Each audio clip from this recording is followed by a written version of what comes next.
Bonjour à tous. Dans cette vidéo, nous allons voir la solution au défi qui était proposé dans la vidéo sur les cartes Arduino. Donc, comment faire le SOS en code Morse. Avant de voir de quelle façon on va programmer notre signal SOS pour le faire afficher sur la DEL de la carte Arduino, on va d'abord voir c'est quoi exactement le code Morse et comment ça fonctionne, c'est quoi le signal SOS. Donc, le code Morse, qu'est-ce que c'est exactement? Le code Morse, c'est un code qui permet de transmettre un texte, donc de l'information, à l'aide d'une série d'impulsions courtes et longues. Les impulsions peuvent être des signes, de la lumière, des gestes ou des sons. Donc, à quoi ça sert? En fait, ça a été inventé par Samuel Morse il y a quand même beaucoup de temps, quoique la paternité de l'invention soit légèrement disputée. À quoi ça sert? Le code Morse a été inventé pour la télégraphie par Samuel Morse. Donc, la télégraphie permettait d'envoyer à distance un texte justement à l'aide d'impulsions. Donc, on n'était pas capable d'envoyer des sons encore ou des images. Donc, ce qu'on envoyait, c'était des impulsions, donc des petites impulsions électriques, et on était capable de les capter à une distance beaucoup plus grande et ensuite de recomposer le message. Maintenant, c'est utilisé en radio. Donc, on peut s'en servir en radio, dans télécommunications. Dès qu'on veut communiquer à distance, on peut utiliser le code Morse.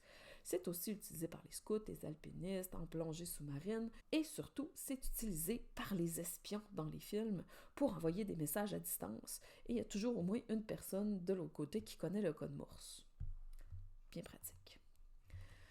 Donc, comment ça marche? Les lettres, les chiffres et les signes de ponctuation ont été définis par des points.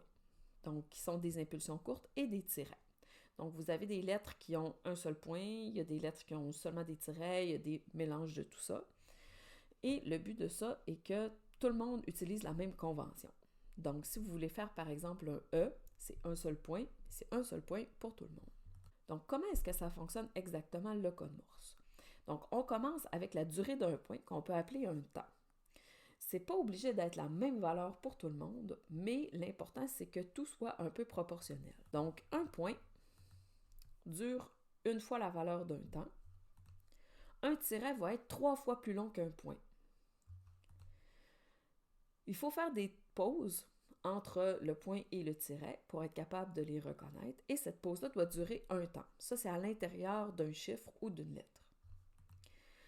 Si vous êtes entre deux lettres, vous devez faire une pause qui va durer 3 temps.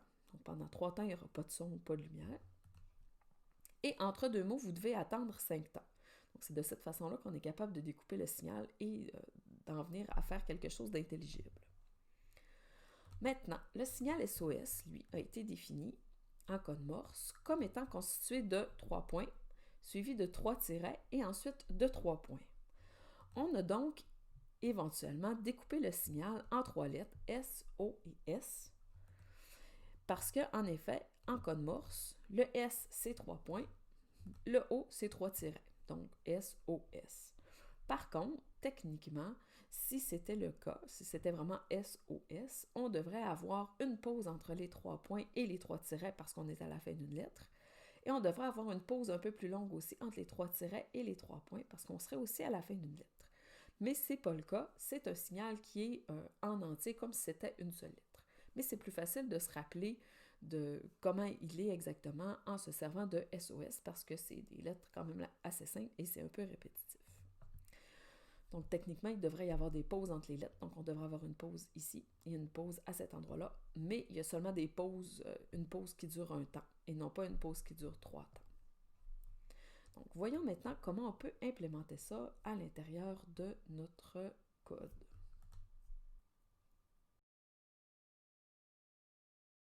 Donc, une fois qu'MBlock est ouvert, comment est-ce qu'on va faire pour avoir notre SOS? Première des choses, on va enlever coder. En fait, vous pouvez le laisser là. Il ne dérange pas beaucoup, mais ça va nous prendre une carte Arduino Uno, comme tout à l'heure. Et on va commencer avec un événement, bien entendu, lorsque l'Arduino Uno démarre. Ensuite, qu'est-ce qu'on veut faire? Ça va nous prendre une boucle. Donc, pour toujours, on veut bien entendu que le SOS se fasse pour toujours, jusqu'à temps qu'on vienne nous sauver. Et on va aller utiliser dans les broches définir, régler la sortie de la broche numérique. J'ai un petit peu trop fait un zoom. Numéro 13 sur O. Donc, on va l'allumer. Ensuite, on va attendre.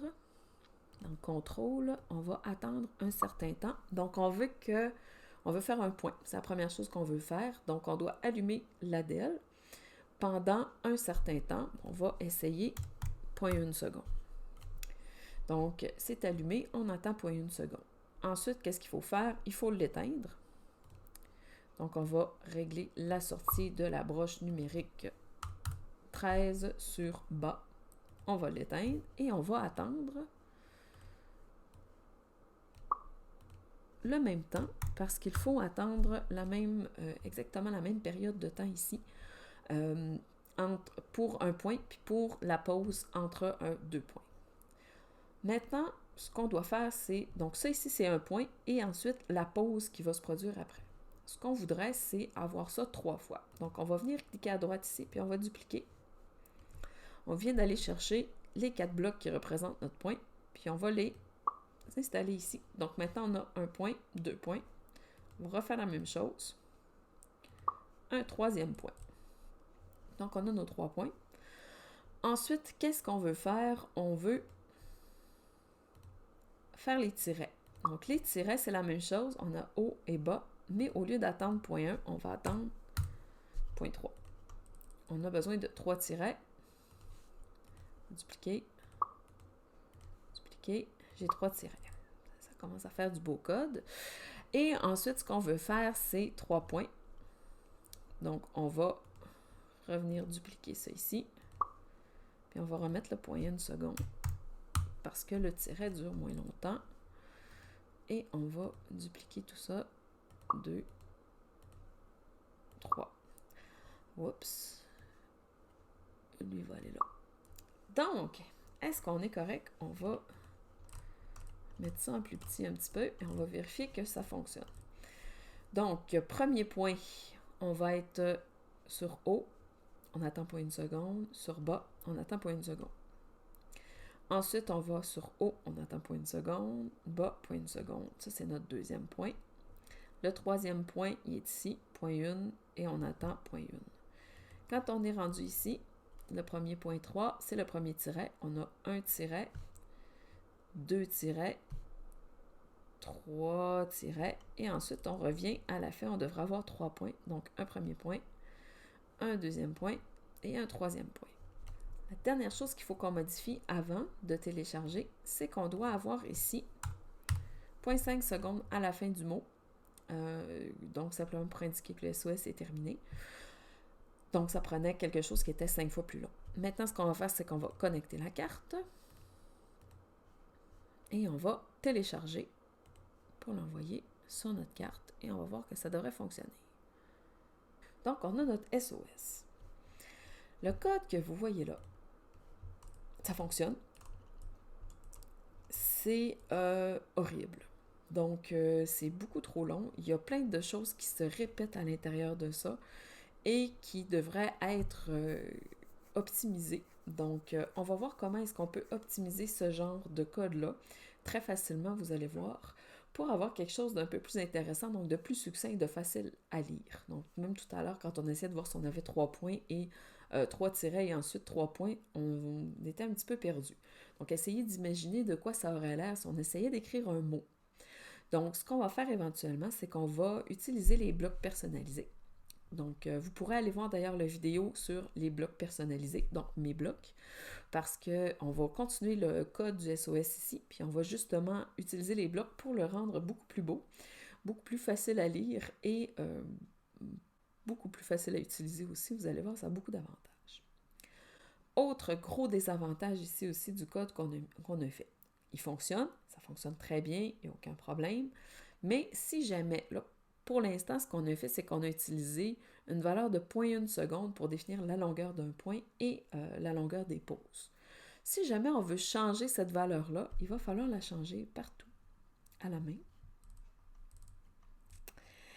Ce qui va être vraiment désagréable et c'est très facile de se tromper aussi. Donc, ce qu'on peut faire à ce moment-là, c'est d'utiliser les variables. Donc, en cliquant ici, tout simplement, on peut ensuite aller créer une variable qu'on pourrait appeler temps ou durée, et c'est cette variable-là qu'on va utiliser au lieu d'écrire .1 et .3 à chaque fois. Donc, pour plus de détails sur comment ça fonctionne, vous pouvez aller voir le vidéo sur les blocs personnalisés. C'est ce qui va être fait dans ce vidéo. En espérant que vous ayez appris des choses aujourd'hui et au plaisir de vous revoir dans un prochain vidéo.